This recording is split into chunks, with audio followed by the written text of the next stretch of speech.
अगर आप 7-8 दिनों तक ये करते हैं तो शरीर से बहुत सारा विषैलापन बाहर निकल जाएगा। अगर आप ऐसा करते हैं तो आप पाएंगे कि अचानक आपका शरीर कहीं ज्यादा लचीला हो गया है। प्रयोग करके देखिए, इस पर विश्वास मत कीजिए।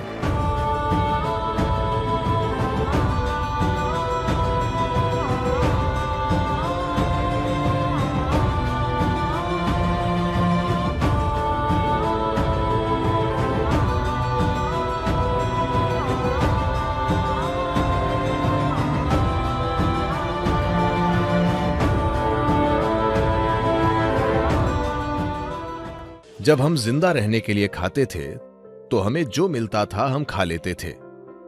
अब जबकि हम चुन सकते हैं, हमें वो चुनना है जो शरीर के लिए सबसे अच्छा है। अगर हम इस तरह नहीं चुनते तो हम किसी तरह जीकर चले जाएंगे।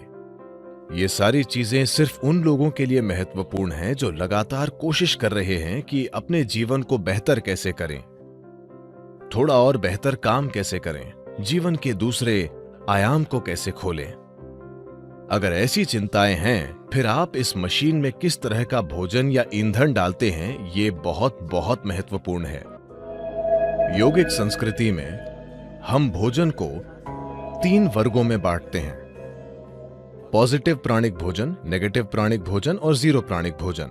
पॉजिटिव प्राण का मतलब है कि जब आप उसे खाते हैं तो वो शरीर में एक तरह की प्राणिक ऊर्जा लाता है।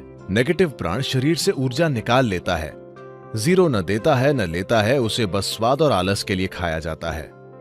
तो अगर आप पॉजिटिव प्राणिक भोजन खाते हैं तो ऊर्जा सक्रिय रूप से स्पंदित होगी, खासकर कुछ चीजें जो बहुत ज्यादा पॉजिटिव हैं। सभी चीजों में एक मूंगफली। मैं मूंगफली के बारे में विशेष रूप से उत्साहित हूं क्योंकि मेरे जीवन में एक दौर था जब मैंने सिर्फ मूंगफली और केले पर जीवन बिताया, बस इतना ही। क्योंकि इसमें वो सब कुछ है जो आपको चाहिए। बस भिगोई हुई मूंगफली, बस इतनी मूंगफली रात भर भिगोकर और एक केला, मेरा पूरा दिन निकल जाता था। और पूरी तरह से सक्रिय, ज्यादातर लोगों की कल्पना से भी ज्यादा सक्रिय। इसमें आपका जीवन चलाने के लिए सब कुछ है। यह अपने आप में एक संपूर्ण भोजन है। अगर आप इसे 6 से 8 घंटे तक भिगोते हैं तो पित्त निकल जाता है। आप पित्त जानते हैं, एलोपैथिक डॉक्टर इस पर ध्यान नहीं देते, लेकिन आयुर्वेद इसी पर आधारित है। उष्ण, शीत और पित्त, इससे पित्त निकल जाता है। और इस भीगी हुई मूंगफली को अच्छी तरह चबाकर खाना। बस ये पक्का करें कि ये जेनेटिक इंजीनियरिंग की हुई बकवास नहीं है। एक चीज ये है कि शायद इसमें जेनेटिक बदलाव किए गए हों। अब वो ये नहीं लिखते कि किसमें बदलाव किया गया है और किसमें नहीं। एक और चीज ये है कि आप इस हद तक फर्टिलाइजर और कीटनाशक डाल रहे हैं कि मूंगफली अब मूंगफली नहीं रही। बस ये पक्का करें कि वो ऑर्गेनिक मूंगफली हो।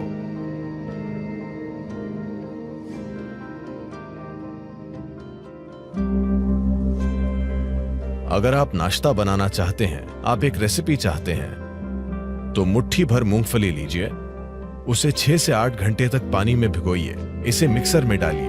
अगर आप कोई फल डालना चाहते हैं तो एक केला या आप जो चाहें वो डालें, केला उसमें अच्छा लगता है। आप कोई दूसरा फल भी डाल सकते हैं। अगर आप चाहें तो थोड़ा शहद भी डालें।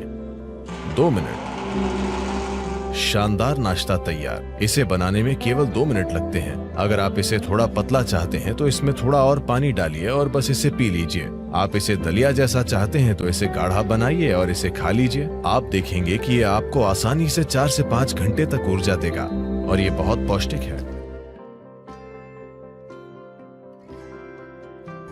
शहद उन सबसे अच्छी चीजों में से एक है जिनका आप सेवन कर सकते हैं। मानसिक स्थिरता, शारीरिक खुशहाली, जीवन शक्ति, इन सभी चीजों को काफी हद तक बढ़ाया जा सकता है सिर्फ रोजाना शहद के सेवन से।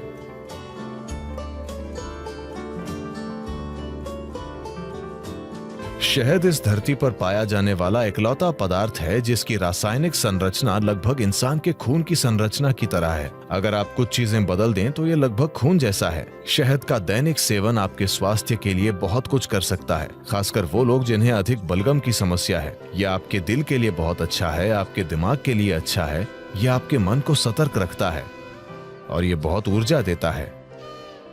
तो हर दिन शहद का सेवन बहुत कुछ कर सकता है। खासकर अगर आपके बढ़ते बच्चे हैं तो उन्हें रोज शहद का सेवन करना चाहिए। ये उनकी बुद्धि और हर तरह के विकास के लिए बहुत कुछ करेगा। सफेद कद्दू भी। सफेद कद्दू और शहद दोनों चीजें एक साथ मिलकर बच्चों के लिए एक शानदार आहार हैं, उनकी बौद्धिक क्षमता को बढ़ाने के लिए। तो शहद के सिस्टम पर अलग अलग असर होते हैं। अगर इसका यूं ही सेवन किया जाए तो इसका एक तरह का असर होता है। अगर इसे ठंडे पानी के साथ लिया जाए तो इसका अलग असर होता है। अगर इसका सेवन गर्म पानी के साथ करें तो इसका अलग तरह का असर होता है। यहां हम इसका सेवन गर्म पानी के साथ करना चाहते हैं क्योंकि हम चाहते हैं कि सिस्टम खुल जाए। अगर आप सिर्फ सेहत बनाना चाहते हैं, जैसे अगर कोई एनीमिक महसूस कर रहा है, एनीमिया का मतलब है एक स्तर पर खून में लोहा कम हो गया है, मतलब आपकी ताकत कम हो गई है, ठीक है। आपके शरीर की मजबूती कम हो गई है। आप थकावट महसूस करेंगे, बिना किसी कारण के थकावट, क्योंकि जब जरूरी लोहा नहीं होता है तो शरीर के हिस्सों तक ऑक्सीजन ले जाने की आपकी क्षमता कम होती है। इसका मतलब है कि आपका शरीर, आपका दिल, आपका मस्तिष्क सब कुछ कम स्तर पर काम करेगा क्योंकि आपके पास पर्याप्त ऑक्सीजन नहीं है। तो इसे ठीक करने के लिए एक आसान चीज यह है कि आप रोजाना गर्म पानी में थोड़ा सा शहद मिलाकर पिएं और आप देखेंगे कि धीरे धीरे आपकी आरबीसी की मात्रा बढ़ जाएगी। अगर खून में ऑक्सीजन ज्यादा है तो अचानक आपको ऊर्जा का विस्फोट महसूस होगा। अचानक सब कुछ सक्रिय है, शरीर की पुनर्जीवन प्रणाली बेहतर है, मृत कोशिकाएं जल्दी जल्दी बदल रही हैं। शरीर में आप जो आलस महसूस करते हैं वो काफी कम है। मन में आप जो आलस महसूस करते हैं वो काफी कम है। तो शहद का सेवन रक्त संचार प्रणाली में एक तरह का संतुलन लाएगा, जो योगाभ्यास करने वालों के लिए बहुत ज्यादा जरूरी है, क्योंकि आप कुछ तरीकों से शरीर को सीमाओं से आगे धकेल रहे हैं। तो खून की केमिस्ट्री को संतुलित रखना, खून को शुद्ध रखना, ये शहद के नियमित सेवन से निश्चित रूप से होगा। और जो योग अभ्यास करते हैं उनके लिए ये बहुत जरूरी है। और हल्दी से भी ऐसी ही चीजें होती हैं। ये खून को शुद्ध करती है और ये आपकी ऊर्जा में हल्की पारदर्शिता लाती है। हल्दी एक ऐसा पदार्थ है जो न केवल शरीर पर काम करता है, ये ऊर्जा प्रणाली पर भी काम करता है। और शहद भी ऐसा ही है, इसका प्रभाव आपकी ऊर्जा प्रणाली पर भी पड़ता है। शहद आपको अधिक जीवंत बनाता है।